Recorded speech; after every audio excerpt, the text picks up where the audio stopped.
Good morning. Hope you're doing all right. We'll talk about Portugal against Scotland in a little bit. It's Holly Hamilton and Chris Warburton with you, by the way, until 10 o'clock with the breakfast programme.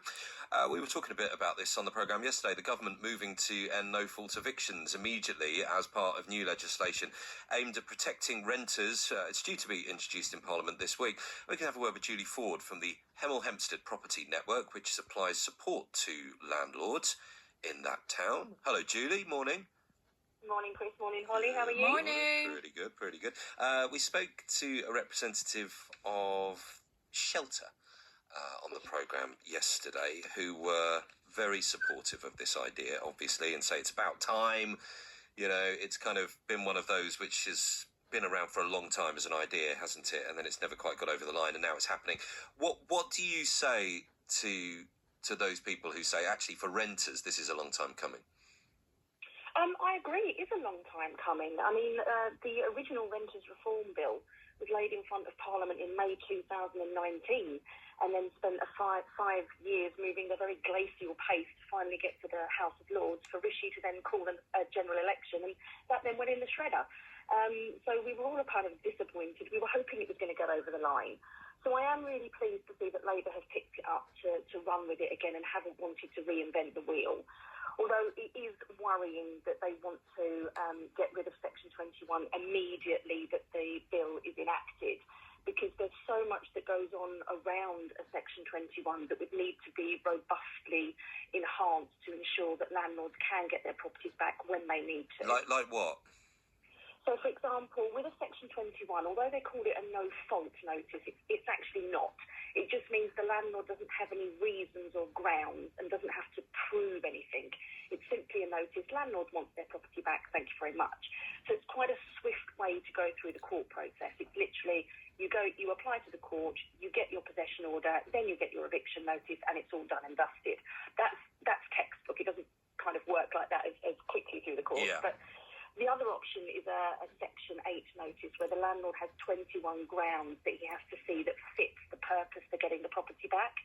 And because you're possibly accusing the tenant of doing something, they then have the right to defend themselves. So this can go on a much longer. You have hearings, defence hearings and things like that. Actually, that was part of the conversation yesterday in terms of potential pressure on the court system, which is already, under pressure anyway. Is that a concern you share? Yeah, absolutely, 100%, because at the moment we're seeing, from average, a Section 21 being issued to a landlord actually getting possession is 25 weeks. Now, that's some considerable time, especially if the landlord is in desperate need of that property back to sell or having to move back into themselves because their circumstances have changed.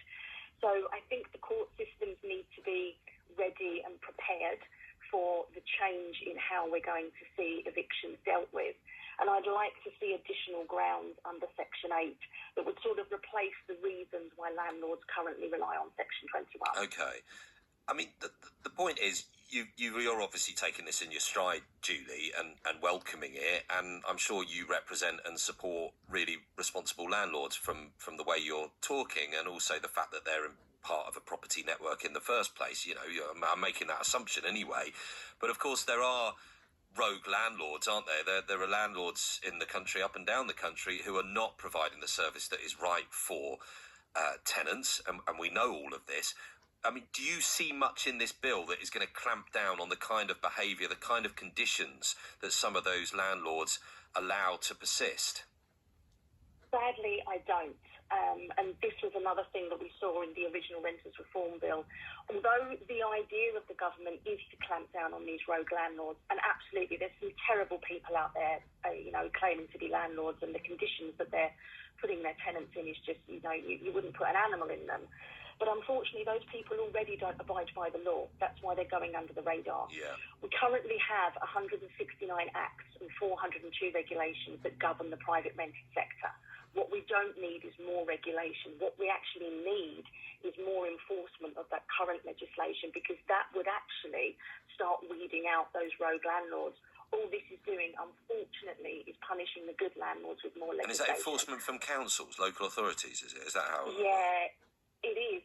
And again, that's a bit of a double-edged sword, because more and more of the regulations are put onto the councils to enforce. And again, with this Renters' Rights Bill, we're going to be seeing exactly the same thing. It's going to be for the local councils to enforce in their local areas. But then, with the other hand, the government will cut the spending for local authorities. We're seeing so many now becoming bankrupt. They actually don't have the money to go ahead and enforce the legislation that they need to. Okay. Thanks very much for your time, Julie. No problem at all. Thanks for having me. Thank you. That's Julie Ford. She's part of that property network which supplies support to landlords in Hemel Hempstead on the government moving to end no-fault evictions this week. It's 7:46.